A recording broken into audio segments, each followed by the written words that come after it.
It's the London Lowdown.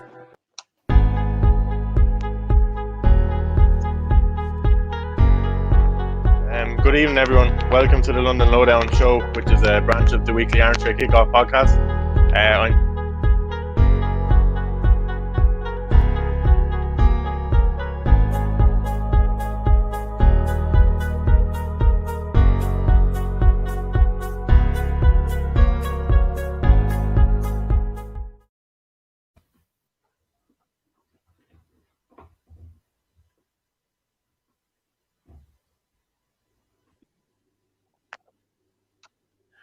Not to be live. What's that going on there?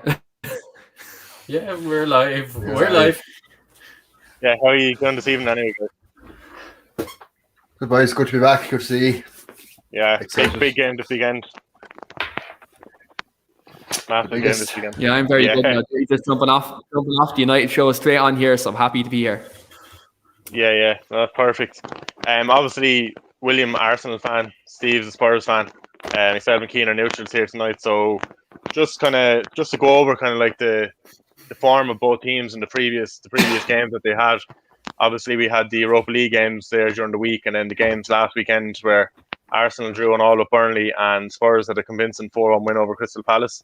Obviously, good weekend for Spurs. I'll go to you first, Steve. What did you make of the game last weekend? Look, considering we had a lot of making up to do after the last game against Palace. But it was one of those games where we famously sat back on a 1-0 lead and late in the game then conceded the equaliser. So that was a bit of a sickener. So and it was really, really good to see the response from the team in the second half, especially. Jose himself even said afterwards that he was delighted that we conceded, which was a bit strange, but his logic behind it was that he was able to show the team at half time that, look, you fell asleep for 2 minutes at the end of the half and look what happened. And if you're complacent, and that's what's going to happen if you go out there in the second half and do the same thing. So he was able to get that mindset right, and then we had a great start then to the second half with two quick goals. So yeah, I mean, I never take Arsenal for granted, no matter what form they're in or anything like that, and especially at the Emirates. But I suppose Spurs fans will be a little bit more, I guess, excited about this weekend's game than we normally would be. Mm-hmm. Yeah, definitely, especially with kind of what's at stake. Kind of like you're making a great run recently, kind of pushing for that top four again, and with the form of the other teams kind of competing in it, like Spurs still have a chance of getting in top four there, I think. Yeah, as I've said to you, I'm still quietly confident that we'll take one of those spots. As I said, I'm not at all convinced Leicester will see it out, especially now with the injuries that they have. Yeah. And as I've said the last couple of times I've been on here, we have a decent running. And we have Leicester away on the last day. Which could be a deciding game, but I think it's going to be City, United, Chelsea, Spurs top four. I think Liverpool miss out, and I think Leicester miss out. Yeah, especially kind of I had a couple of weeks ago. I had Liverpool in there. Obviously they've Klopp there and the team that they have, but it's completely fell away. So I think it's over for them. Unlike you, I said I think Leicester will drop out.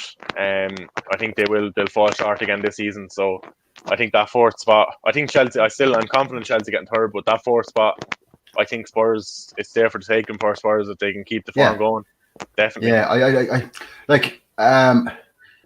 it's still mad to see West Ham up there.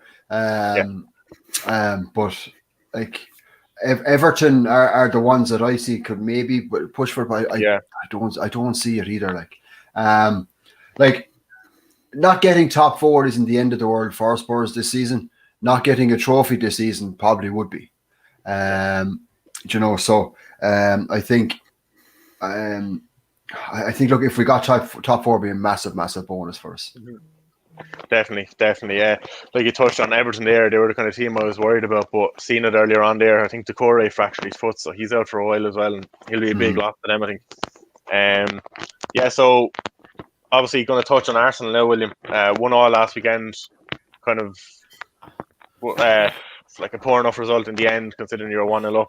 And then obviously good result during the week away to Olympiacos. Looked like it was going to finish 1-1 again, but he popped up with the goals, courtesy of the man you didn't want coming on for the goal. And anyway, what did you think of that? Well, look, I have never been more happy to be proven wrong in my lifetime than when Elneny came on and me being angry, and within 3 minutes him smacking the ball into the back of the net to get that third. I've nearly lost my voice screaming with such great joy to see that. Yeah. And sure, I have no problems admitting that I got it completely wrong. Well done. I mean, he's only scored like 5 goals for Arsenal, so when you go out and need to get a goal, Elneny's not the guy that I was expecting to see. And especially when at that time I was only seeing him on the sideline, I didn't see like Pepe and the other subs we were doing. It was like, oh come on, like we can't, because it seems like when you looked at the Benfica game, our away leg, we only drew 1-1. It was looking like we were only going to get a 1-1 now against Olympiacos. I always say in European competitions, one away goal is never really enough. Sure, if you keep a clean sheet, yeah, you're through. But you always expect the opponent to kind of score 1 goal. And then if they score 1, the away goals are just equal then. And it doesn't make much of a difference. I always feel like the second one is key to the away goals.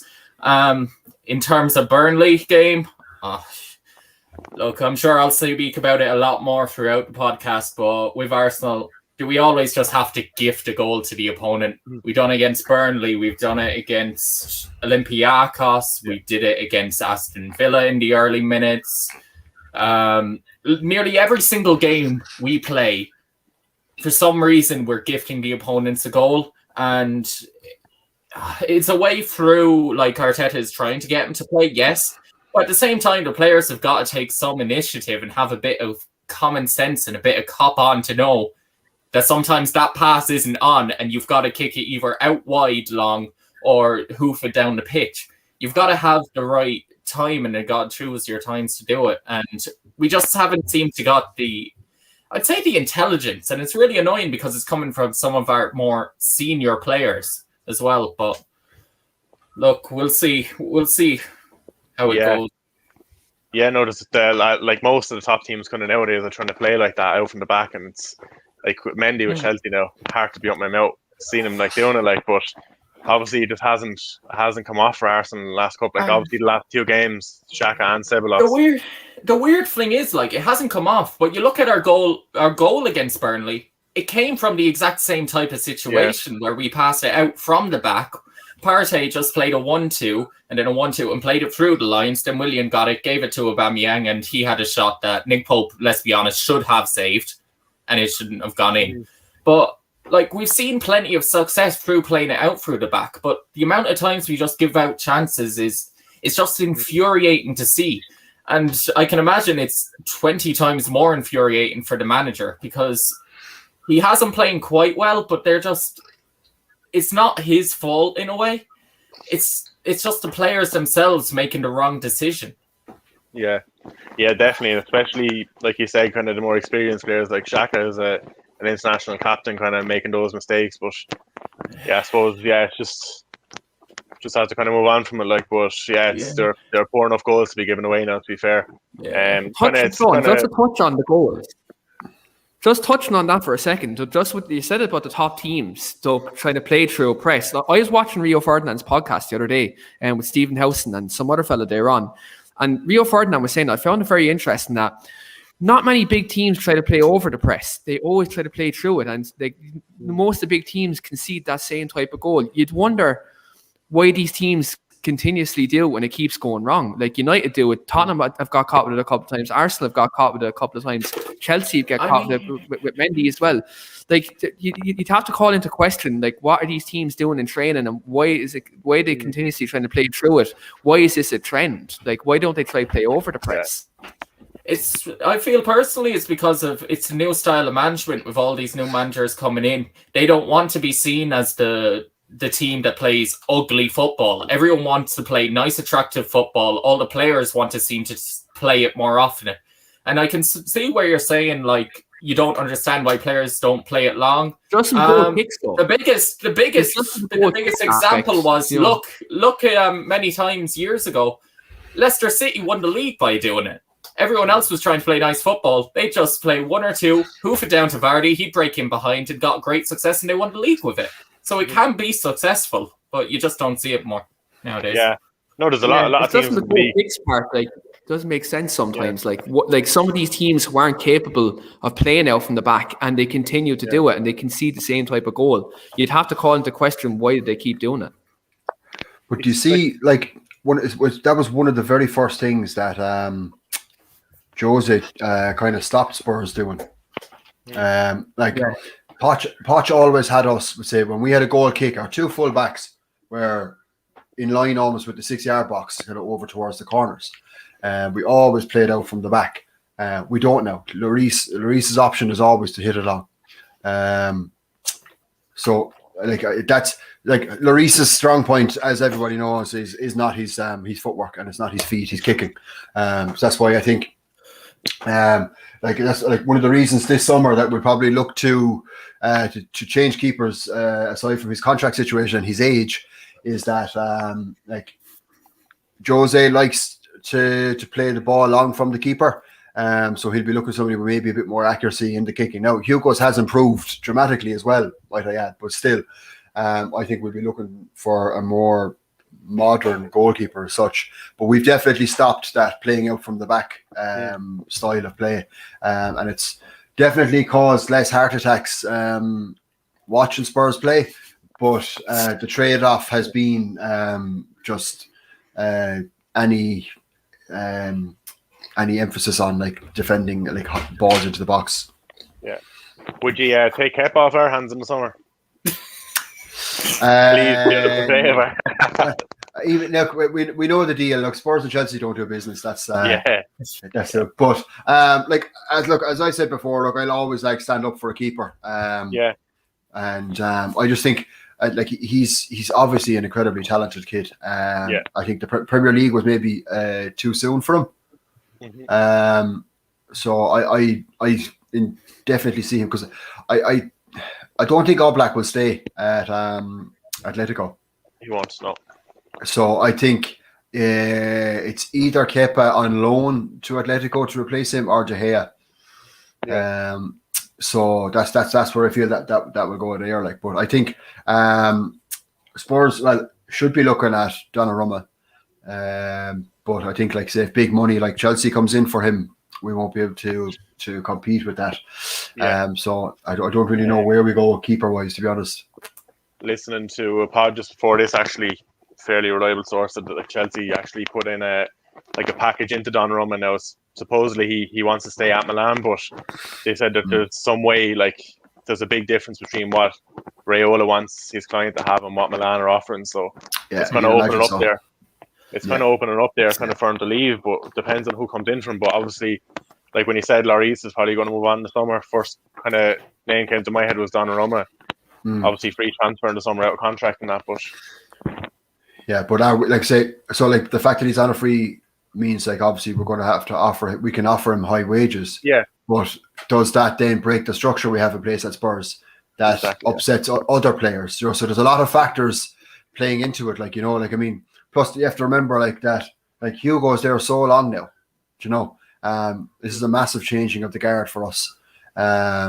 It's similar enough to Vertonghen last year, So it's going to have to be someone very good to step into Lloris's shoes.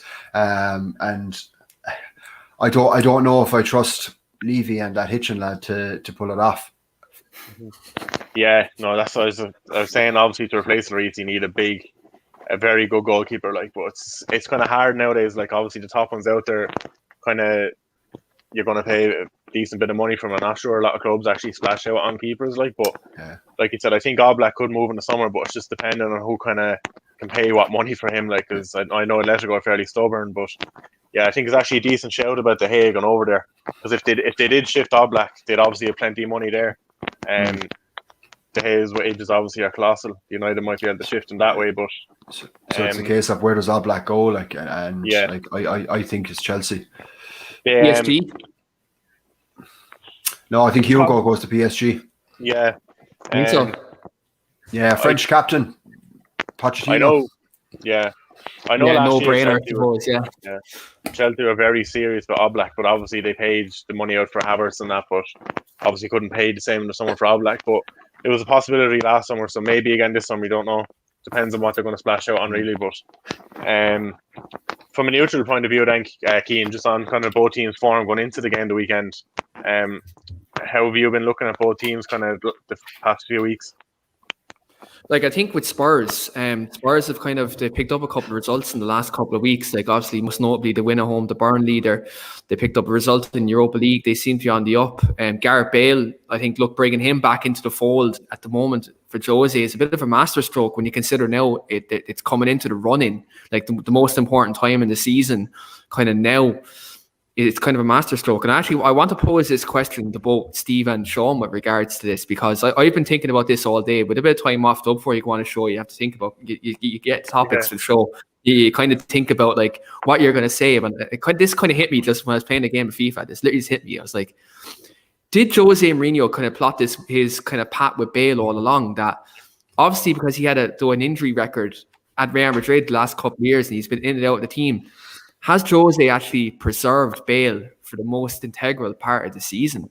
I feel like that's maybe what he's been doing. He's been putting him under ice. He's played him here or there, but right now, like he's playing Bale at the right time. Bale's hitting form.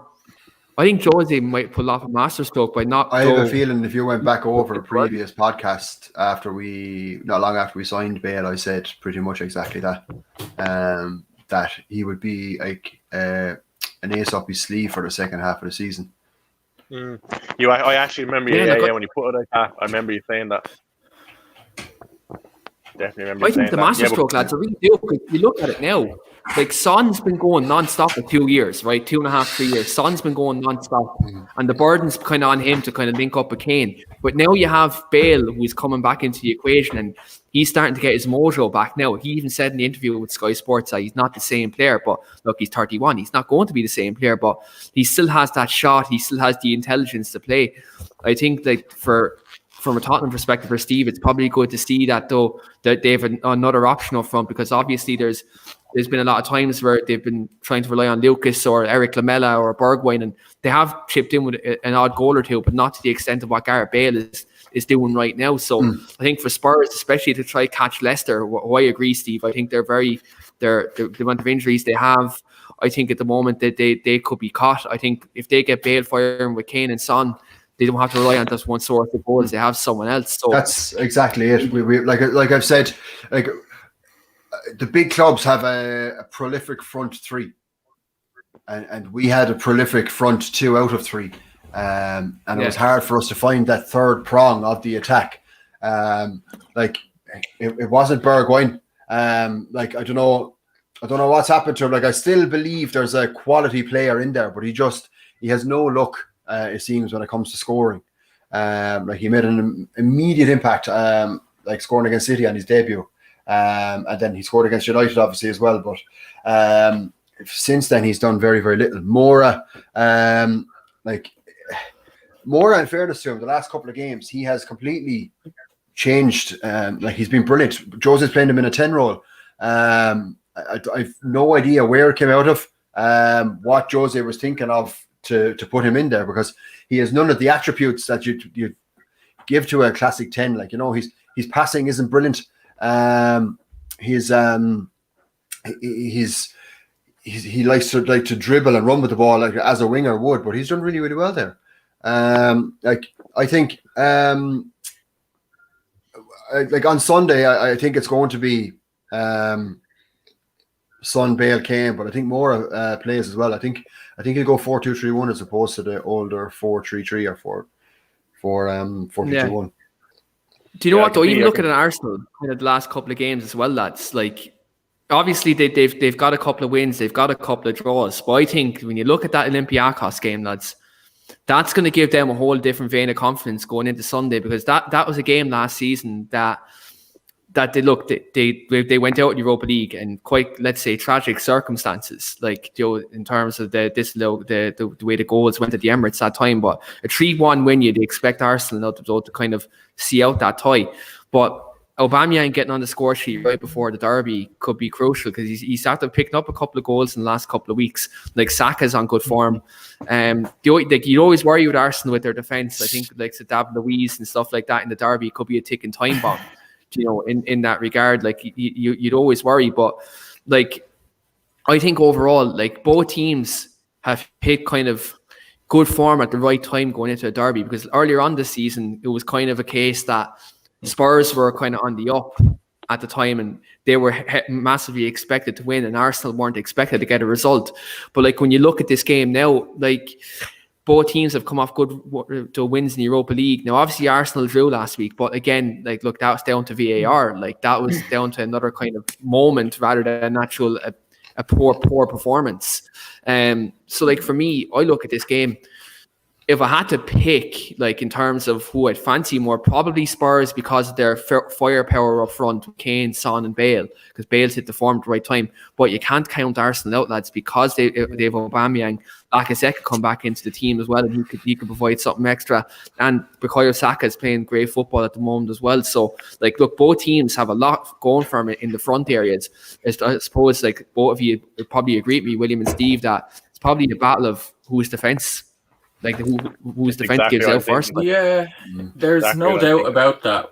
Because I was looking at, like, the last... I always, to gauge a team's performance, like, I looked at the last 10 games. So when you look at it, in the last 10 games, Arsenal have scored 17, conceded 12. But Spurs have scored 27 and conceded 12. Now, remember, though, in that time as well, in that time, Spurs did concede 5 goals against Everton and 3 goals against City. So other than that, Spurs have had a great defensive record and have definitely picked it up. In that time, Kane has scored 6 goals and Aubameyang has scored 6 goals. So the two of them are actually on even form. Where it picks up elsewhere is the rest of the Spurs players around them. Like, Bale has 4, Son has 2, Sanchez has 2, Lucas has 2, and Vinicius actually has 3, which I know usually was the European competitions more so, but like, he is 3. Whereas the only player that we have that has 2 is Nicolas Pepe, and then we have like 8 other players who have scored 1 goal. So we're sharing the goals around, and Spurs have then 9 other players, have 9 different goal scorers in that time as well. I still don't think, as I said, like, the reason I'm nervous about the game on Sunday is I think that your biggest threat isn't your forwards, it's Gabriel. I think with our lack of ability to defend, would say, against like an aerial powerhouse like him, I think it is going to go against us on Sunday, I feel. Yeah, it's like when I was kind of thinking earlier on, that's the one thing kind of sprung to mind, is set pieces kind of with Gabriel often. Like, you touched on it last night when Gabriel scored that header in the Europa League. You said that's kind of what you were worried about. But yeah, no, I think the exact same. Obviously, Jamie left a comment there. He said he has to fancy Spurs to beat Arsenal. I think it's going to be a very, very tight game. Like Keane said, obviously on paper, kind of like the way Spurs attack is now, you would fancy him, but like, I can see Arsenal kind of turning up. It won't be that easy. I think it's going to be very close. And also, just on your point, Keane, about Gareth Bale and that kind of Jose keeping him out till now and having him there for the run-in. Jennifer thinks you're giving Jose too much praise there. She thinks it's taking Bale this long to get back into the team. Oh yeah, but I agree with Jennifer, absolutely. I've never praised ever. If anyone knows, I've never praised Jose Mourinho ever. It's but it's not a case of like that Jose's like had this like as his master plan all along and just like didn't play Bale. Like, I think Jose knew it would take this long for Bale to get fit, so as a result always had this like in the back of his mind as the card to play this time. Do you know what I mean? So it is like Keane is right and Jennifer's right as well. I mean, I think it's a combination of both things that Jose knew that it would take this while, so he was able to bring Bale in and out here and there, give him minutes. He scored a couple of important goals for us as well. But I think overall, I think now looking at Bale, he's learned how to mind himself. And Jose, it seems, is okay with that once he goes out there, does his job, grabs a goal or an assist or whatever. Jose is happy to then give him his rest. So I feel that. But what I'm most happy about, as I said already, was that we have a front three. Mm-hmm. You know, because it was Kane and Son, and then we tried Lamela, we tried Bergwijn, we tried Lucas as well, and it just like they get the odd goal here and there, but they weren't contributing enough, you know. So I think this will be great for us as well. I think because like Lo Celso is very close to returning as well, so he gives us another dimension there as well. I think so. If we do get Bale, Son, and Kane firing, I would really like to see Lo Celso then in behind them. Yeah, definitely. Went and Bale behind Lo Celso in the belly, Højbjerg, yeah. So Paddy also thinks it's very hard to call an North London derby. Form definitely does go out the window. And any of these big games, especially the derby games, it's very hard to call. Yeah, exactly. Prime example of it, like City flying. Just kind of when you're touching on kind of the Europa League kind of endeavours during the week, it might give Arsenal a bit of confidence in that. Obviously, both teams with very good results, looking like they're going to go through in the Europa League rounds into the next round of the draw. Do you see any of those teams going all the way, Keane, getting Champions League football next year, either through top four or Europa League? I think Spurs will finish fourth in the league. I think Leicester will drop out. The amount of injuries they have at the moment, and their long-term injuries as well, you'd like to think they would drop off. They don't have enough kind of a big squad to kind of deal with that. In terms of Europa League, obviously both of them are kind of more or less through now. It's kind of hard to call it Europa League because I think Arsenal have showed now in the league that they're kind of prioritising the Europa League rather than the league, and you can judge that by their team selections in the league. So, like for me, I'd probably say Spurs are probably more likely because where they are in the table, and I think Leicester will drop off. Like Arsenal do have a chance with Europa League, but there's still plenty of quality teams left in Europa League as well. And Spurs are also left in Europa League, so they've like double the chance as well. Like I think Arsenal are probably just like they're out, they're running for top four, but like Europa League is where it's at for them. Like they need to put all their eggs in that basket at the moment. I think, obviously it's a cup competition. Like form kind of goes out the window on the cup competitions. Arsenal could obviously qualify through the Europa, but for me, I'd edge it to Spurs just because of where they are in the league. Kind of looking at they have a more favourable running, and obviously that their firepower at the moment, they're firing all cylinders. If they can continue that, like I think they could finish fourth. Yeah, fourth and get that Champions League football. Yeah, William, like from the Europa League side of it, like I just like it depends. Like I will be far more confident, like in saying that I think Spurs can go all the way, if Milan do the job on United next week. If not, if United see Milan see out that Milan fixture, I think United will go all the way. Yeah, like I don't know. They're the four teams out. I don't know. For the Europa League, we'd get to the semi-final and probably get knocked out, to be fair. Like we'd probably get to the semi-final against Spurs and get knocked out. I have a feeling Spurs would knock United out over two legs. I don't know why. I just don't know why I had it in my head today. But obviously United have to get through that AC Milan round first. But William, obviously we spoke there. I kind of agree with Keane where, well, obviously don't have to agree because it's kind of obvious, but all your eggs kind of have to go into the Europa League basket. Top four is not really a possibility for Arsenal. Do you think Arsenal can go all the way? Personally, I think it very much is dependent on the draw and who we get. I feel like if we get an easy tie there's no easy tie in the next round. Let's put it that way. But if we could get one of the easier ties in the last 8, then get through that, then we've the real chance. I feel the next round is the one that I'm a bit more worried about. The mistakes, we do it against the better quality teams, and there are better quality teams still left in there. We'll get punished even more. And I've seen a stat, like we have 3 more mistakes leading to chances than any other team in the Europa League. So if you're doing that and you face against a quality opposition, whether it be like United, Milan, even like Spurs. Heck, even take Villarreal or Ajax. Yeah. You do it against one of them type of teams, like they're going to punish you, they're going to score, and odds are it's when we're at home, we'll do it even more so, and it'll be in away goals and it'll cost us. Look, I have a feeling, we have a good chance in Europa League, but I have this sickening feeling in me that it'll be an all-English final again. Yeah. I don't know whether it'll be us Tottenham, us United, or United Tottenham. I personally feel United will scrape past AC Milan. I think their away form will give them like a 2-1 victory and they will get through to the next round. It's then depends who gets who.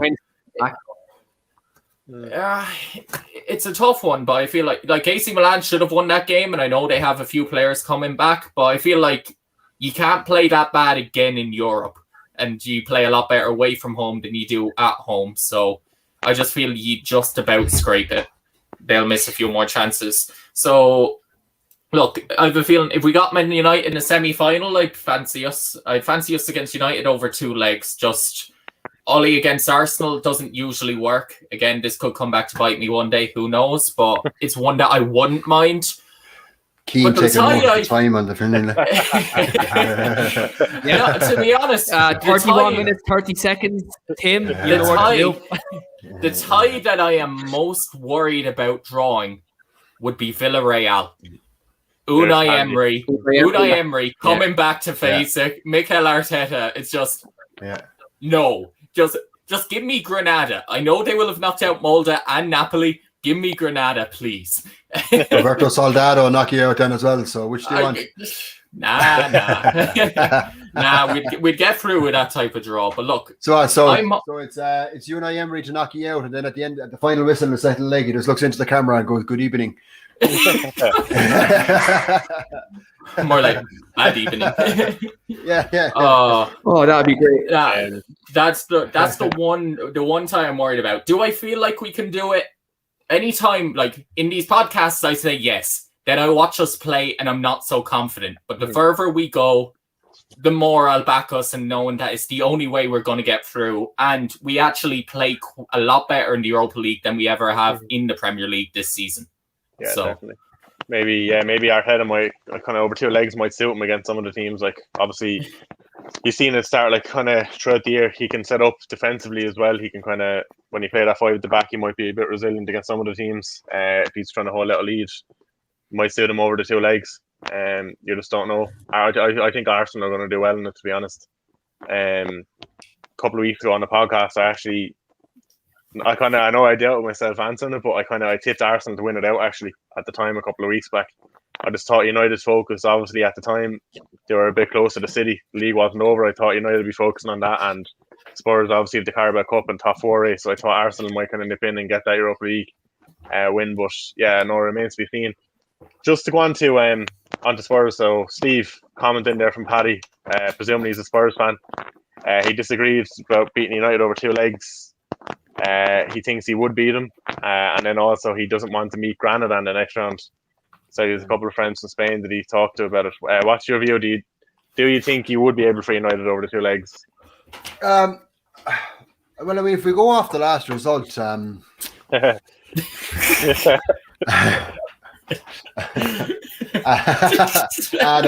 Like, fair as a Paddy, like a Paddy knows his stuff from seeing him on Twitter and things. So, I trust him. Say about the Granada comment. In terms of United, like, I just wouldn't like to play them. It's just the thing. Like, I mean, I think it's too unpredictable. Like United, you see, like look at this week alone. United went out and bet City 2-0, and then go out and they were very poor against Milan. Yeah, should have not beat 3-4-1 last. Should have been. You should have been beaten 3 or 4-1. You should have been beaten off the pitch. Yeah. Like if you look at it, if that's the way United played over 2 legs, then I think Jose would have the means to see United off. Yeah. But if United show up like they can, then like it would be trouble. I would just prefer to not face another English club out of all the ones that are there. Yeah, definitely. We could see another All English Europe League final. Just don't know. It's looking likely that kind of like the three teams could go far, and obviously if some of them meet, they'll have to knock each other out. But if you look at it, like if Rangers can beat Slavia Praha and get through, then you could have 4 British teams out of 8 left. Yeah. So like the odds are. So. Yeah, but it is only the one. So if Slavia score 1, then it's pointless again. Shane's commenting there. Representing the 4 biggest clubs in London. So Shane Dog come in with the comments. We kind of actually already touched on this earlier, but just to go to have a small snippet of it again. I'll go to you first, Steve. Where do you think the game could be won and lost at the weekend? So I think it can be won for Arsenal by going and just get we have a tendency to give away stupid frees. Said corners are corners of that, but we have a tendency to give away silly frees. Aurier, especially out on his side, just like pushing people over up by the touchline, things like that. I think that's where you'll probably see Gabriel going up for more set pieces than normally would. Just knowing that Spurs are weak from those. Where it can be won for Spurs, I feel, is just Arsenal's self-destruct defense. Because if you look at the other night, for example, with Lucas, he's in there in that role. He never stops hassling people for the ball. He never stops pressing. His work rate is incredible. And if any of those Arsenal players take one bad touch out of that on the ball, he'll be there. And then you've got Keane, Bale, and Son bearing down on you from there, So that's where it'll be won, definitely. So it's Arsenal's defense could win and lose the game for them. Yeah, definitely. Yeah, kind of touching on those points, kind of the same thing. Obviously, we spoke about the set pieces, and then Arsenal's defense. Obviously, Arteta can set them up defensively, but you can never trust. I trust Gabriel, good centre half, but you can never trust David Luiz if he's playing. I'm not sure. Obviously, people think Rob Holding's reliable, but I'm not sure if he's kind of good enough at that level. But really, to be honest with you, it doesn't matter really what kind of centre half you have when you're playing an attack of Harry Kane, Son, and Bale. If they're on song and if they're in form, they're going to do damage to any defence. So yeah, I think it's mostly the set pieces, and whichever kind of attack fires. I think if one of the attacks are firing tomorrow or Sunday, I think it's a very big shout. So who's going to win the game? Keane, where do you think this game could be won and lost? I think centre back is a massive concern for both teams going into this weekend. Obviously, I think Spurs, if they play Eric Dyer, could be in trouble. I think Alderweireld has to start this game. I know Steve might disagree, but I think Toby and Sanchez in the centre half on Sunday. Yeah, I think Toby should start because his experience. It's a derby. You need to play an experienced centre half. Now, I know Dyer is experienced to an effect, but when you have a centre half, you want specialists playing there. He's more of a hold midfielder / centre half. He's kind of a hybrid kind of in them positions. So, I think Alderweireld has to start. As Steve says, Sanchez in there, get a bit of pace beside him to obviously cover for any deficiencies he has in terms of pace. But I think with Arsenal, Gabriel obviously has to start. Because he's their best centre back, but it just depends who partners him there, whether it's Holden, whether it's David Luiz, or I'd even go as far as maybe say Pablo Mari to partner him there, because he's probably more reliable than the other two. Do you know, anytime I've seen him, if he's actually looked all right, he's looked a lot more assured than what the other two have. And that's in my opinion. I don't watch Arsenal as much as William or Jennifer would, but that'd be my opinion with that. But I think a lot of people are sleeping on is midfield. A lot of people are sleeping on midfield in this game because Arsenal will play the likes of Odegaard, they'll play the likes of Granit Xhaka in there, and maybe Dani Ceballos. But then, on Spurs' point of view, they could set up a defensive style of midfield like Højbjerg and Sissoko, or Spurs could open up and they could play Højbjerg, let's say Ndombele, Lucas in front of them, or maybe even the Dele Alli in front of them.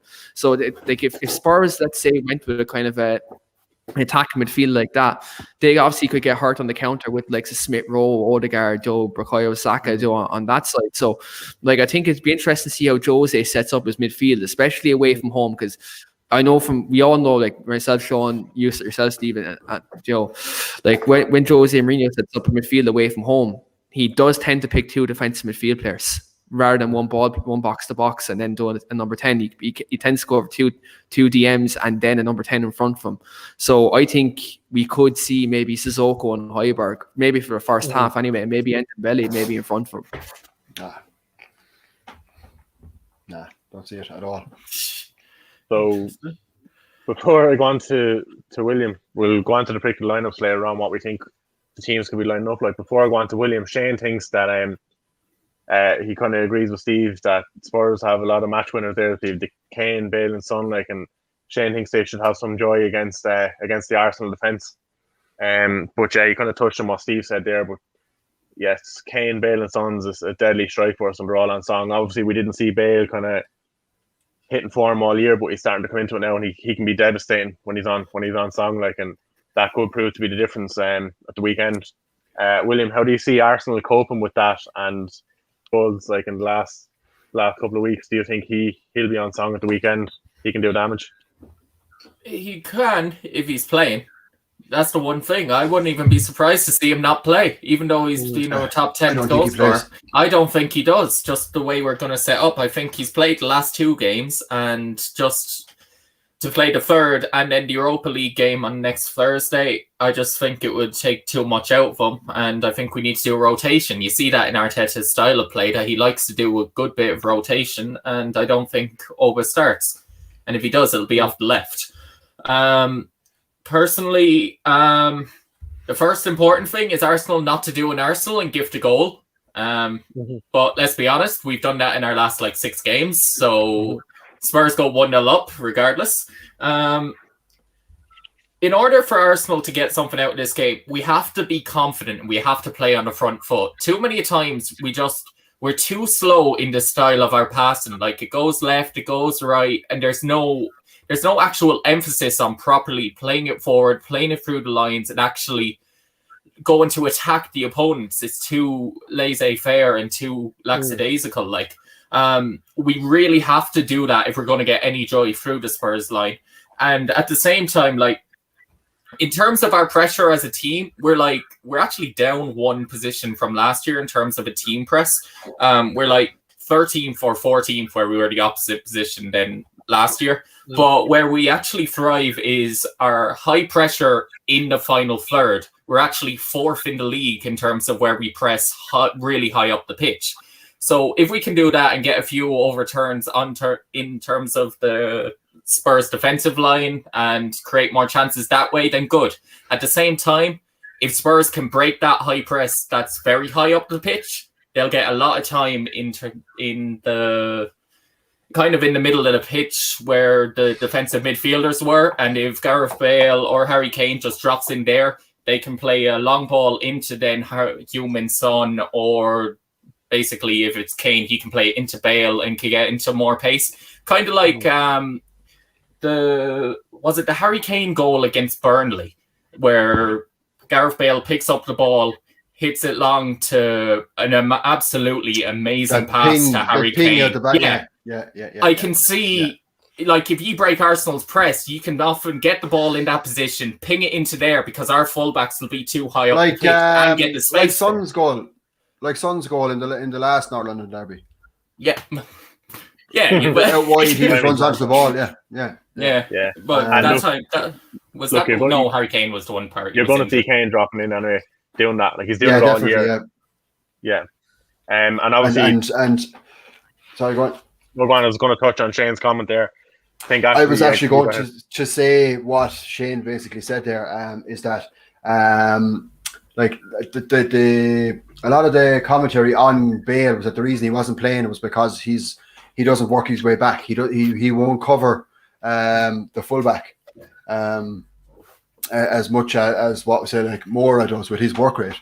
But if you watch any of our recent games, you'll see Bale back there in the 18-yard box, and he's picking up balls like that one that he pinged out to Kane as well. it's like I think one of the big things that I'm very happy to have Bale looking like he's going to start on Sunday in the North London Derby is that he understands the fixture. Yeah. And that is massive in a derby, because there aren't like Reguilon coming in this season. Like he'll know it's a derby, but does he know about the North London Derby? Do you know what I mean? I know, like say it might be like Højbjerg's come in. Like he's in the Premier. He's played in the Premier League for a couple of years. He knows exactly kind of what the North London Derby is, and he's an absolute warrior himself. Yeah. So in that sense, like Toby's been there. He's fairly combative. Like he'll get it. Hugo as well, and Harry Kane. But like other than that, I mean, like Ndombele doesn't, like, to him, like it's their rivals, yeah. But like it's not the North London Derby. You know, Bale has that connection to it. He'll know about the history of it. So and he has history against Arsenal as well. He scored the winner the last time he won at the Emirates. The 3-2 victory, unfortunately. So I believe that him being there and his presence in that dressing room on Sunday, being able to convey what a North London derby means, could like just a little bit of that just edge mentally as well. Yeah, no, definitely. Just touching on what the comment Shane had in there. Obviously, Spurs are Chelsea's big rivals, kind of going for top 4 in that as well. But pains me to say, but I'm actually happy seeing Bale back again. Like, obviously didn't have a great kind of start of the year and took his time getting into the team. But like, I really like seeing kind of players that good showing up every week, and kind of you get to see it. It's really good to be seen. Like, but yeah, I'm happy he's back, and as long as it's not at the expense of Chelsea getting top 4, like, but I'll be happy seeing Bale running rings around teams each week, like. Or knocking United out of the Europa League. Out of the Europa League, yeah. Was it years ago? The Spurs, they went 3-0 up against United. Bale scored in that game.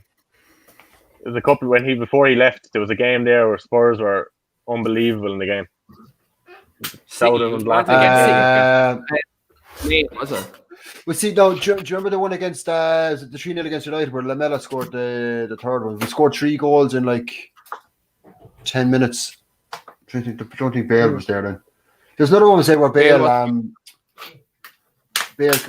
tore United apart. Clint Dempsey scored same game as well. It was Deuce. Yeah. Hey, I was watching. We not draw that game. Watching Europa League highlights there today, or last night actually. It was at half time in the match because Virgin Media didn't have studio commentary on the match itself, and they were showing like historic goals in the Europa League. And I'd forgotten about Clint Dempsey's one against Juventus for Fulham. Yeah. That chip from outside the box. Oh my god! Unbelievable. Yeah. Unbelievable. Great. Like, obviously been to Stamford Bridge a few times, but kind of we went on a school trip there 6 years. It was my only time ever been to like another London club's match. It was actually Spurs and West Ham, and it was the year Bale got Player of the Year. Like, but just kind of touching what he used to do. Like, remember, I think West Ham were either 2-0 or 2-1 up, and some of the fans were leaving the stadium. But we were right behind the goal that Spurs were playing into in the second half, and Bale hit it. It was like it was going at least, I'd say, between 5 to 10 yards over the bar, and it just dipped, and it was like right on the goal. It was unbelievable. Like, just miss seeing stuff like that. Like, and hopefully it's starting to kind of come back to him now.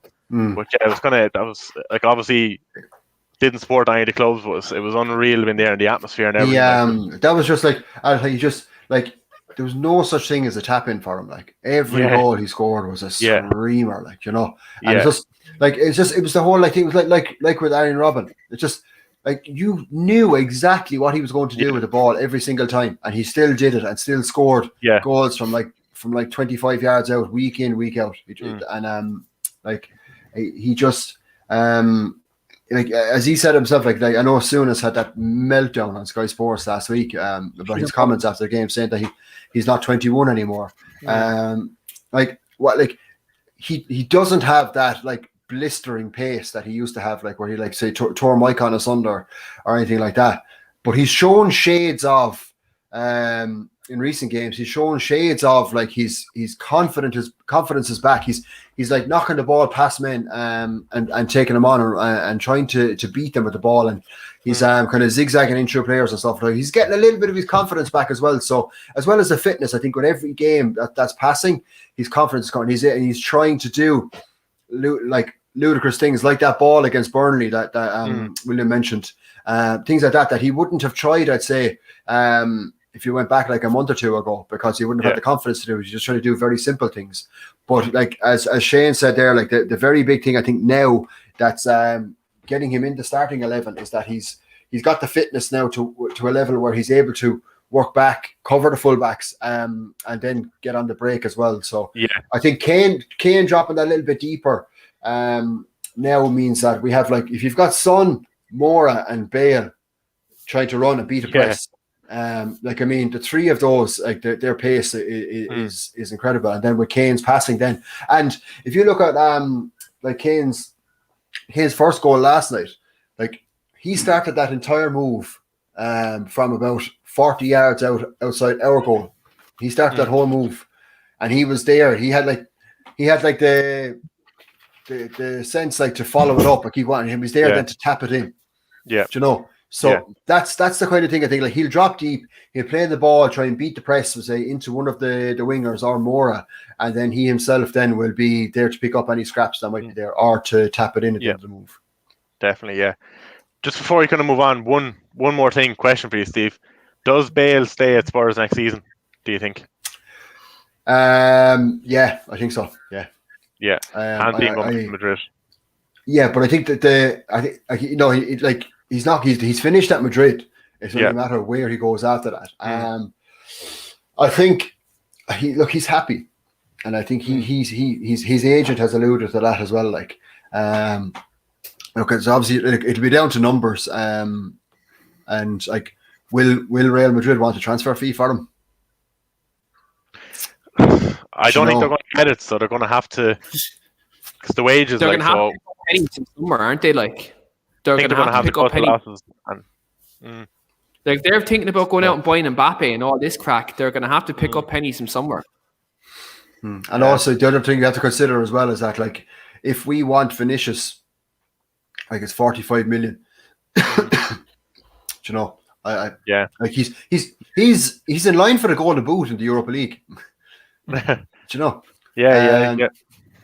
But like I could see if we maybe get another year's loan, with him, like I could see it maybe the year after.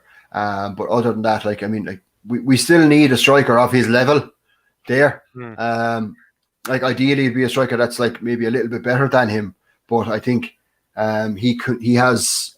I don't know. I think he just has something about him. I could see him succeeding, but he just definitely needs more than one season in the Prem.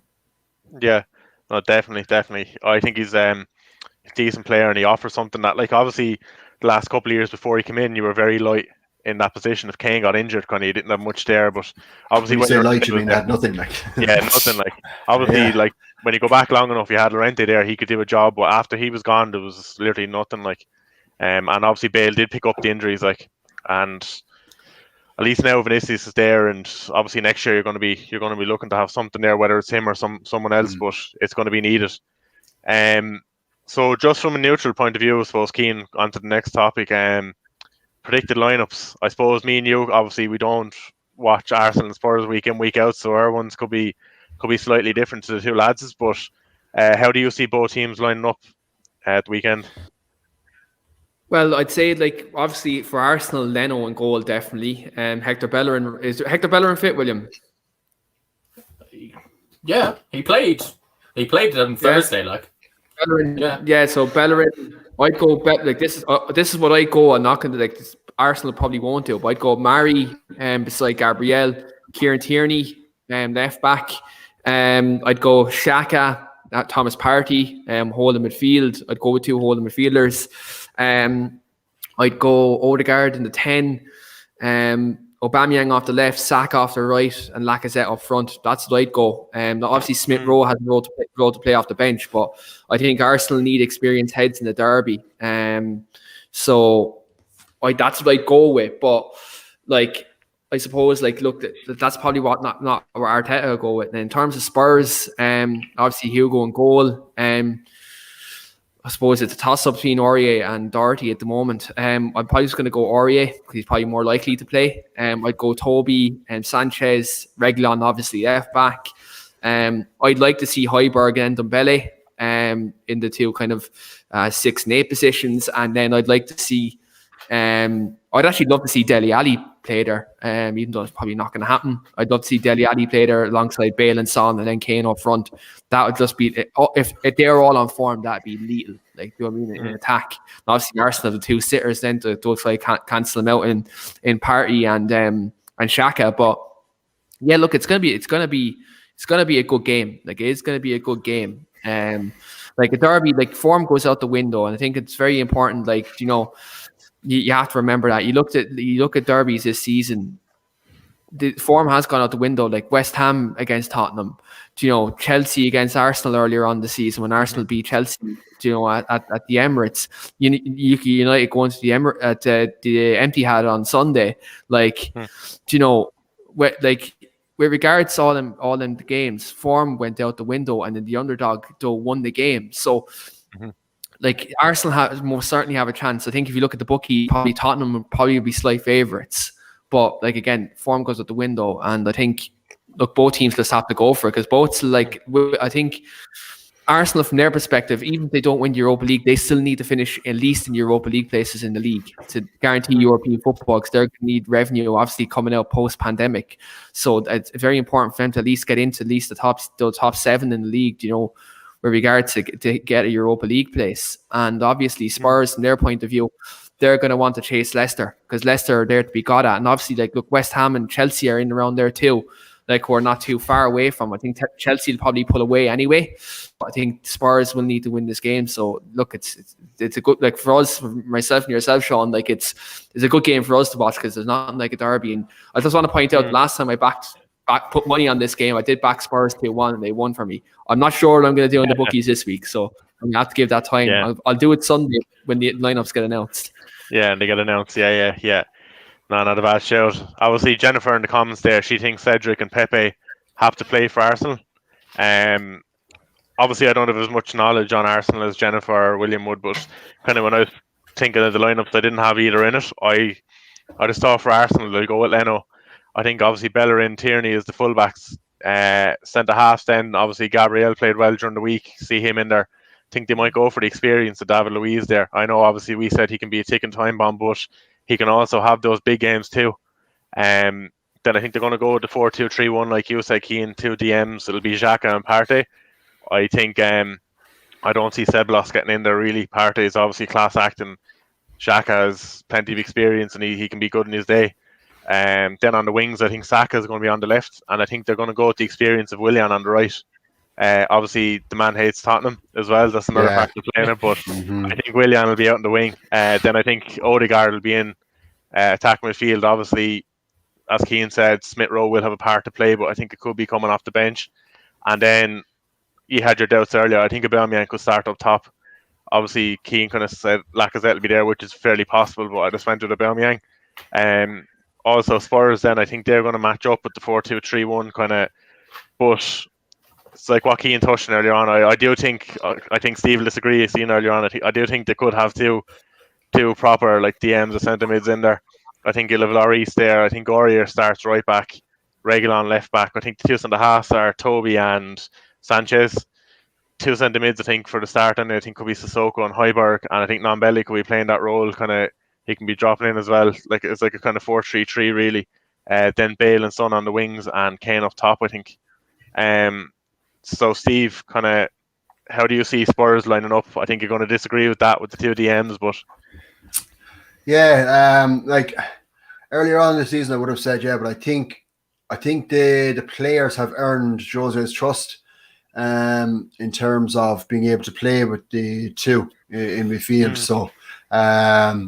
Like, I think, like he said himself that Ndombele has his fitness levels have gotten to the point where he's able to be more box to box than he was, which allows us to play another say to play a 10 instead of him, instead of him having to cover him with another player, he's able to do both jobs. So Lloris, Reguilon, Aurier, like when we play with the two of them, our game is totally different.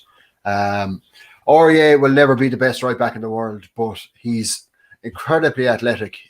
He gets a bad rap. His crossing is actually really, really good. Really good. Especially first time crossing when it's played out to him.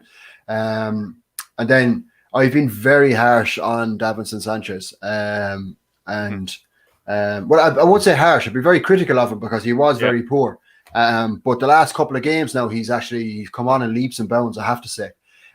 So it's him and Toby in the centre of the defence. Then Højbjerg and Ndombele in the midfield. And then, as I said, I think like he'll go with Lucas as a 10. And then have Bale and Son on the wings with Kane up top. I just think that front four, I know Keane was saying he'd like to see Dele Alli there. It's not happening against Arsenal. He won't chance it. I think the opportunity is there against Arsenal with as much pace as possible up top to hurt them. So you'll see Son and Mora in particular harassing the Arsenal defence anytime they have the ball. And then it'll be Kane and Bale waiting to pounce and to play that killer pass. Yeah, no, I actually was going to point that there. I found it interesting the way Mora is kind of playing the 10 role there.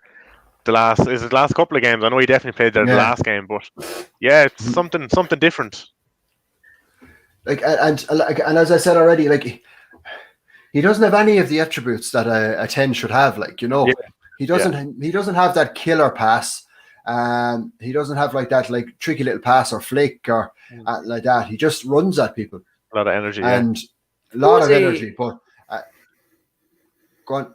Jose had Lingard playing a similar role for United in the 2018 season, and Jose had Lingard very effective in that role. So Jose has a tendency to get these wingers to go into that number 10 role and to press the back four, and also to hope that they could be prolific. So I can actually see Jose's thinking in terms of playing Lucas Moura in that role. Jose has a track record of playing the wingers in that role to kind of to oppress the centre backs. It is, because like I think what he's kind of maybe gearing towards is, as I said already, for Lo Celso to come back in. Lo Celso has that. He has the pace, and he will like squeeze players and press them really, really well. But he also has an incredible range of passing and like, incredible vision. So I think him in a 10 with Kane, Bale and Son is what Jose is kind of plugging it with Lucas Moura at the moment. And I think just Mora's just done better than we could have expected. Lamela as well has been very good since he's come back from injury. Like last night was probably his best game in a long, long time. Now I know, fair enough, it's not like Premier League opposition, but he was absolutely brilliant, has to be said. Like it wouldn't at all surprise me to see him get the nod on Sunday either. Yeah, it wouldn't surprise me, and obviously, like you said, the kind of pressing and stuff, and he's well able to get stuck in. He's like could suit a Derby and he's a pure like, bastard. That's what I mean. Like, he fucking has me raging every time he play against you. Like, especially this year in the Carabao Cup. Like, did he come on in that game or did he start? But I just remember he played very well. Like, and the time when he accidentally stood on Fabregas' hand as well. Remember? Yeah, that was another one. Yeah, just stuff like that. Like, but accident. And I was at the game. Do you remember, William? Do you remember the one where he got involved with Wilshere and he called Wilshere a pussy and like he had to be torn back? I was at that one at Wembley. It was absolutely brilliant. Kane scored 1-0.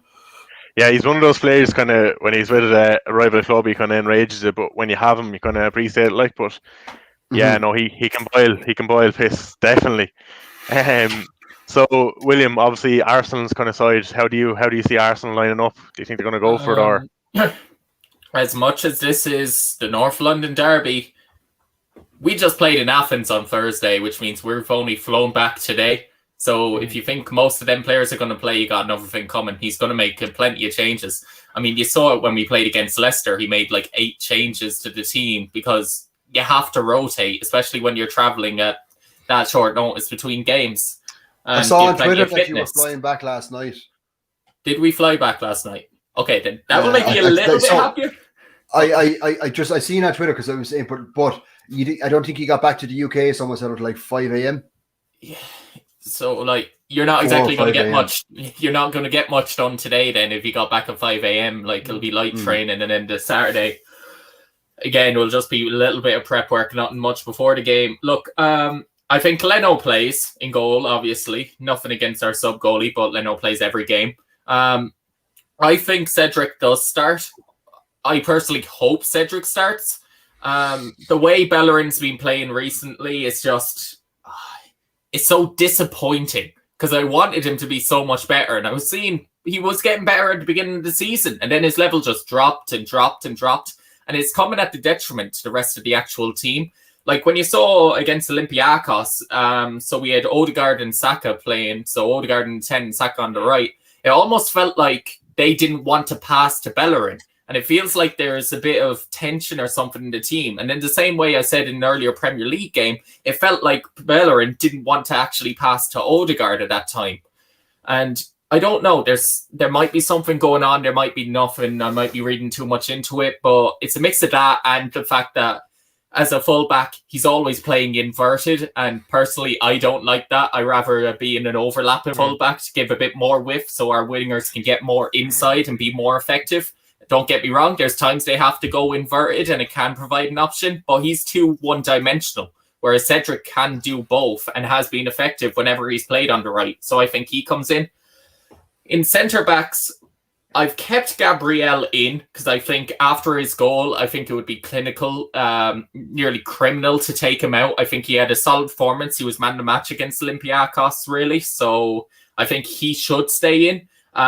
But at the same time, for some reason, I won't be surprised to see him put in Holding because he hasn't played much at all and just the freshest in his legs. He always seems to show up on big games and being English and being at the club for so long, knowing the game, he might come in. Personally, beside him, I've gone Gabriel, but I won't be surprised Holding. Beside him, I've gone for Pablo Mari, who I personally think is probably been one of the best centre-backs at Arsenal this season. He's nothing special, but he always kind of gives you that 6 and 7 out of 10 every single game. Once he's gotten up to fitness, he's been very understated in how solid he's been. And I don't worry when he's there. Anyone else like Holding, I worry about the mistakes he's done the last few games that he has played. David Luiz, you always fear has a mistake in him, although I think he has done quite well this season for us. And Gabriel, until before last night, hadn't really recovered from COVID or hadn't shown the true Gabriel that was there. So personally, I like Mari. I'd like to see him play. On the left back is Kieran Tierney. Like, we have no other left back. If it wasn't for that, you'd have to play Cedric on the left and Bellerin on the right. And I just don't like that. Cedric isn't good at left back. And if he was playing left back, God help us against Gareth Bale. That's all I'll say. In the 2 CDMs, I've gone for definite Partey. When he was taken off like 58th minute, it's obvious it's precautionary thing, tactical, get him ready, get him for the North London derby, show what you can really do in a big game and show up. Make up for the last North London derby when obviously he had to hobble off and which caused the second goal for Tottenham, unfortunately. Next to him, I'm not sure. Right? I think Xhaka, but part of me would not be surprised to see El Nene. I just feel like he might go a little bit more solid in that defensive midfield, go for a more workhorse, less talented player that will run his socks off and try and contain the threats of Spurs.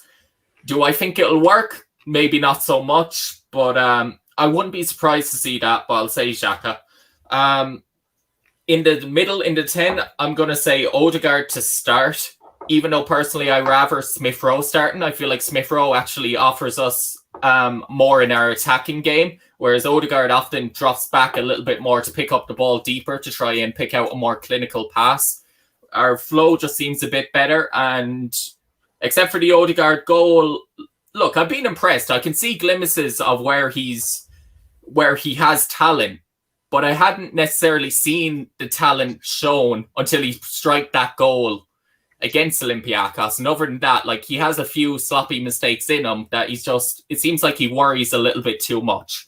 But there's no doubt he's going to be a talented boy. I mean, he's already the captain of Norway that got announced today at 22 years old, which is fantastic for him. Yeah. On the right, I've gone Pepe. I think if you're looking at rotation-wise, he has to get a game. Anytime I've seen him play this season, he's got this hunger. He's not afraid to take on a few men now where he was before. He's picking it up deeper in the pitch. And, like, he's the only player other than Aubameyang that has scored more than one goal in our last 10 games. So you look at that, like, he's creating a lot more. He creates one of the most amount of chances. We gave him some stick at the start of the season. He's had to be picking up his form in the last couple of weeks. It just feels like he's really hungry to show his spot and to try and cement a position. And whatever it is, it's almost like Arteta sees that and it's like, if I give you this position full time, you're not going to play as well. So I'm just going to keep you back and keep on making you prove your point, which may be dangerous in the long run because eventually you could just go, fuck off, I'm not getting a game. I'll throw me towel in. Yeah. But personally, for now, I feel like he needs to start this game and part of the rotation will be good. On the left wing, then I've gone Saka because I would have originally said Willian, but he's played the last 3 games in a row. So I don't really see him starting now because he's played that much, which is going to be surprising. It's actually a shame. I'd actually like to see him. He's really started to pick up. In the last 5 or 6 games, I'm going to actually say he's been playing better than Saka. And not many Arsenal fans will say that because Saka's the golden boy and Willian is, ex-Chelsea, big wages, all this. But Willian, let's be honest, in the last 5 or 6 games this season, he has more assists than Mesut Ozil did in the last 2 seasons. And everyone was clamoring for Mesut Ozil to come in to decide when he was with us in the first half of the season. So that kind of shows a mix of, one, we're either extremely praiseful of Mesut Ozil and what he was over the last 2 seasons, or we were extremely harsh on Willian and how he's performing now. So it's up to you which narrative you want to go with. But honestly, I don't think he's played extremely well, but he's getting assists and he's making an impact on the pitch. And look, if he continues doing that, you won't hear me complain again. It's what I like from a team. I personally think Saka will play there, but I wouldn't be surprised to see Oba as well. There's one of them 3 options. It's the position we have most. And then I think Lacazette up top. He's one of them players that he's biting his time for a chance. It's part of the rotational thing with Europa League, and he loves the North London derby, to be fair. And I think that physical outlet will just him able to hold up the ball, get the ball to, say, Pepe or Saka or Odegaard and play it in.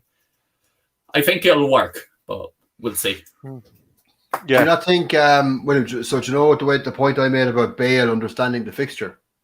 Yeah.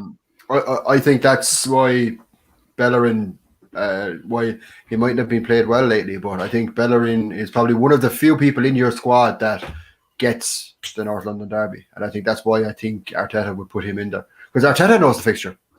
Oh yeah. On that comment, I understand what you're saying. I'm saying for tactical reasons that Cedric just helps Pepe perform 20 times better than when Bellerin, right? If Bellerin's always incoming, Pepe has to stay out on the wing and provides close to nothing. So that's why, in that reason, and as much as you can say getting to know the fixture, that can go the whole other way. If you're getting in a bad mindset of knowing the fixture, you can easily get more riled up and you can see a red card happen a lot quicker in a derby. And I think Bellerin definitely has the head where that could happen at the same time. But look, I want to see Cedric, but I think Bellerin will play. Let's put it that way. Yeah. Unfortunately. It's likely he'll play. Yeah. Obviously, like I said, you have more knowledge in kind of Arsenal than me or Keane or Steve would have. But that'd be an interesting rough lineup. Both lineups will actually, from your kind of point of view, are fairly solid, and it'd be kind of like a more entertaining game than like I would have thought really. But no, I'm really looking forward to North London derbies. Usually good. You'll have a bit of fire about them as well. A lot of tackles should be thrown in and stuff, but kind They're of fairly seldom 0-0. yeah, that's what. Yeah. Yeah. And usually whoever scores first doesn't win. Like Especially at the Emirates. The last 0-0 was 2009. So like it's always a fixture with a goal at least, you know. Yeah. So, and I mean, we're gifting up a goal every time, so you are guaranteed a goal. So, but Arsenal have only won 3 in the last 15 North London derbies, I think it is. It's not as good as you think. Like we haven't won any of our last 5. There's been all draws at home. Bellerin. There's been all draws at home, and then the losses. You beat us quite hard. You beat us 4-2 in the same season. We beat you 2-0 in the Carabao. Then after that, but yeah, it was you beat us 4-2. That's the last time. You I remember we went 1-0 up. You got back to 1-1. You got a very contentious penalty that wasn't a penalty. To make it 2-1. The one that Keane was asked to explain after the game. Yeah. Eric Dyer was giving it the biggin. And then it came back to bite him in the arse. Because was it the Torreira or was it the Aubameyang long shot? Or one of their long shots deflected off of Dyer then that went into the corner. And then we obviously Lucas Torreira with one of probably his best moment in an Arsenal jersey then to get the 4th and the mad celebration. One of the very few good nights under Emery. Yeah, he scored. He scored those 2 goals, and I think it was like 3 minutes or something. It was just a fuck killer because it was like Lacazette. It was Lacazette scored. That's why Lacazette I think will start on Sunday. He's just I don't know. He's just one of those players that just turns it up to 11 when he plays against Spurs. But that same season, then that was the season that I went to the Wembley fixture then when we beat you 1-0. Yeah. Keane. All at Wembley. Did we play you twice at Wembley then?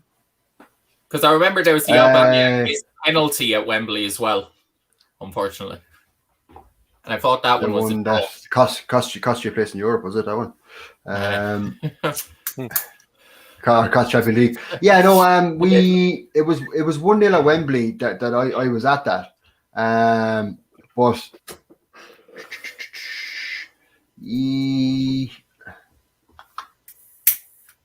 trying to think, would have been.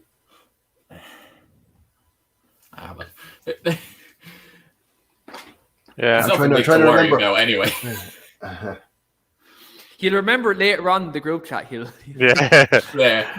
There was a penalty. No, there was a 1-1. Keane scored a penalty. Ramsey scored for ye.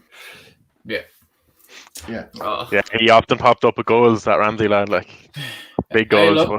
I'll tell you one thing that'll be interesting to see where he goes, because apparently Juventus are open to letting him go now in the summer. So that'll be interesting. Listen, if he came to Spurs, I'd be okay with it. I'd forgive him. He's exactly what we need. That's the thing. I mean, say if you look at what we have in Ndombele, if you look like what we have in Højbjerg, someone like Aaron Ramsey is exactly what we need as the complement to those two. This summer, I think Sissoko leaves. He's a very specific player. His work rate is incredible. The ground he covers is unbelievable. He still has really, really strong pace with the ball at his feet. But he's a bit headless. His range of passing isn't great. He can play short passes. He can't play a long ball. The one time he played a long ball well was the time when we got the equaliser against Ajax in the semi-final, and that was just a lump up forward because it was in the 96th minute. It wasn't a pass. So I think he goes, but it will take a lot to replace him in terms of what he does offer us in coverage and that. But I just look. It's obviously going to be a thing as always as far as wages. Yeah. Obviously we kind of touched on there that the North London derby is usually entertaining. There's usually not many nil-nils. William, come to you first. What's your score prediction for the weekend? Right. For a while now, I've had the same score prediction in my head, and I will say that one. Honestly, I think 1-1. I think a draw, 1-1. Arsenal kind of gifting a goal through bad play. It'll end up at the feet of Harry Kane, and the ball just end up in the net, and you'll be like, Harry Kane. And I can see Lacazette getting a goal as well. I can see it reading from like across, and him just getting kind of the corner of his foot, not the best connection, and it just kind of rolling into either the far corner. That type of goal. Yeah. But at the same time, I wouldn't put it past a 2-1 win with a moment of brilliance from Nicolas Pepe. Pepe to pop up. Steve, what's your prediction? Are you confident? Yeah, I have a fear of someone digging up all my Pepe tweets on Sunday. No, I think Spurs have a few goals in them on Sunday. I think like Williams 2-2. I was going to say 3-1 Spurs or 3-2 Spurs. Just because I feel we have the win in us, but I think there's a couple of goals in us too. As I said, I think the aerial threat of Gabriel is like basically puts us 1-0 down at the kickoff. It's just inevitable. But then it's 1-1 from our gifting you goal. The Keane tax in the North London derby. And I think Lacazette scores. Not a bad shout, yeah. Just myself, kind of all day, I kind of had 1-1 in my head, but I just think Kane could make that difference. I think it could be Tottenham to just pip it 2-1. I think it'll be very, very tight. Thought it was gonna be 1-1, but yeah, I think Kane could make that difference 2-1. And like you said, I think Lacazette gets in the score sheet. If he starts, the big thing is Arsenal's Europa League. Not only the fact that they like had a very late return to the UK, but also I think that like Arsenal aren't at the moment competing for league positioning. So I think Arteta's going to have like one eye on the second leg. Like it's the job isn't done, and Arsenal will know that against Olympiacos that the job isn't done. Despite having 3 away goals, I think that they'll be very worried about that. I still don't feel like they're going to score 3 because they actually have to score 3 because the 2-0 win will still put them through. No. Yes, exactly. That's what I mean. But I think Arteta is not going to want that on his head if it were to happen. Yes. So he won't take too many chances with squad on Sunday. But at the same time, as I said, I just feel there's goals in Spurs at the moment. We're right at the crest of a wave. A couple of good results. We haven't given up as many goals from silly or individual errors that we were. So I think we've slightly eliminated that. Our 2 best fullbacks are fit. So I see goals. Definitely, yeah. There's actually, as I was thinking there's actually so many occasions between now and the end of the year. I'm actually kind of counting on Arsenal. I think they're playing a lot of the rivals kind of for top 4 place. With Chelsea, I'm hoping Arsenal can kind of take points off them. Hoping the same the weekend, but I do think Spurs will pip it 2-1. Keane, how do you see it going the weekend? I'm going to go. I was thinking 2-1 Spurs, but I'm going to go 2-0. I'm going to go 2-0 Spurs. I think we could see a Mourinho masterclass again. And though I think Arsenal, that late travel back could play a factor. And I think you hit the nail on the head in terms of looking at the Europa League. They probably prioritise that more. And William said there's going to be a lot of changes in Arsenal, so I think that could come to their detriment as well. So I'm going to go 2-0 Spurs, and that's because of my fantasy football. I'm going to go Gareth Bale to get on the score sheet. And just Steve, I'm going to say a Spurs penalty through Harry Kane that's controversially given by VAR. Excuse me. Take it, definitely. No, a win this weekend would be massive for Spurs, kind of top 4. Like I said, I think they will get in there, but that's kind of with them winning. It puts a very different complexion on it. Yeah, like we still have a game in hand. Yeah. So, which was like not getting the 3 points on Sunday. We still have a little bit of a buffer there, but at the same time, like getting 3 points on Sunday is just it's phenomenally big. Like as I said to you, like I've already kind of ruled out Everton and West Ham's chances, but I have to remember too that they both have that game in hand as well. I mean, let's be fair though as well. Everton have to play Guy twice, isn't it? Well, you have to face Aston Villa twice. Still, that's our game in hand. We played Everton. They bet us 1-0 the first game of the season. Yeah, remember that. Oh, yeah. Well, you still have to play Everton once, and you still have to face Aston Villa twice. So you still have to play the teams kind of around that area. Where if you pick up wins there, you're flying. If Villa play like they did there tonight when I was watching it there, like I mean, we'll be okay. Yeah. To be fair, they'll probably have Jack Grealish back. Grealish will be back, but again, like will he be back like a fully flying Jack Grealish after playing like 3 or 4 games on the trot? No. So there's that as well. But yeah, look, I think the 3 points on Sunday will mean more for Spurs than it will for Arsenal. Yeah, definitely. Like I think for Arsenal to win on Sunday we bet the Spuds. You know, but we'll be 4 points behind you then. For Spurs, I think it just. In terms of the overall picture of the end of the season, it's massive, as well as just beating Arsenal. And I just hope that that's conveyed to the players and that they then translate that into their actions on the pitch on Sunday. Yeah, no, definitely. I think we're in for a massive game, a really, really good game. Like two teams should be open up enough and go at each other, especially with the strike force Spurs have. Keane, just kind of coming up on the show, do you have any kind of shows you have coming up that you want to shout out to the viewers? Yeah, so on Sunday we have our first ever pre-match show. So right after the North London Derby, I hope you're all fit and firing to watch, because we will be doing our first pre-match on Devil's Advocate, where we'll be previewing the West Ham game, and so we were reacting to starting lineups and kind of getting overall reaction in terms of that. So do tune in for that. Obviously, Three Devils and Gunner will be live again Monday, and on Tuesday then as well. Devil's Advocate will be live as well, and then also London Lowdown will be live next week as well. I'll be in touch with the boys down below me, and we get that show organised as well. So plenty of content to come, and as always, like, share, and subscribe. And look, thanks to the lads as well for coming on this evening.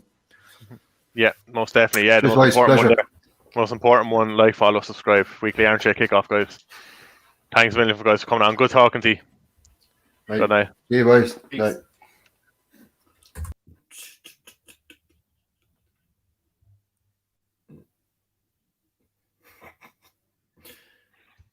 Don't blink.